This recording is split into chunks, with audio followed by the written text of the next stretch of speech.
right, Psalm 66, let's call this one Party After the Test. In this chapter, that is going to start in verse 1, saying that we should shout for joy, all the earth, understanding God's deeds and his power, a level of power that actually makes his enemies come cringing.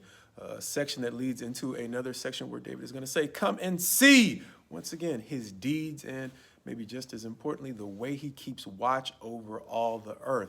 Something he's going to suggest that should make the rebellious stop exalting themselves. Why? Because in contrast to what we saw in the last chapter, how we rank amongst his creation or how highly we rank amongst his creation, it doesn't take much for him to remind us where we rank in relationship to him, which is going to lead into another section where David is going to say, bless God. Why? Because he has not allowed our foot to slip, in spite of the fact that in the next section, he's going to go on to talk about the ways in which God has tested them in what sounds to be some very difficult ways. However, in spite of the test, it's going to say, yet you brought us into places of abundance, which is going to lead into another section describing the way in which David is going to say thanks by performing his vows, something we talked about a little bit last week. And finally, he is going to talk about the ways in which he is inviting people to come and hear all the great things that God has done for him,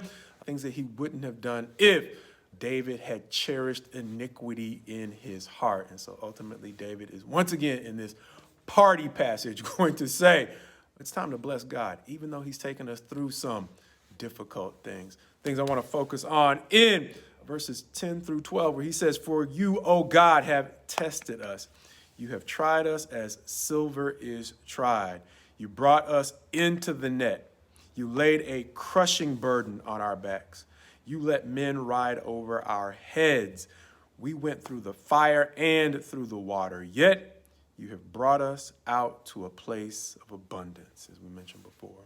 And so when David is offering up praise or saying that people should praise God in this circumstance, once again, it carries the notion of the maturity to say that even though God brings us into blessed places, it comes with a level of accountability. And so understanding all of the things that God has forgiven David of, likewise, understanding all of the things that he has forgiven us of, it should not surprise us that he brings us through tests and difficulties that cleanse us of the tendencies to repeat some of those same habits. And so in this chapter, we're in verse 16, David says, come and hear, all you who fear God, and I will tell you what he has done for my soul. It probably shouldn't surprise us that David also gives us a very candid description of the things that God has done to cleanse his soul. Difficulties God brought him through on the path to abundance, which reminds me of difficulties one New Testament writer describes as the discipline God uses to help perfect those he loves. The kinds of things we can also expect God to do to cleanse those whom he loves.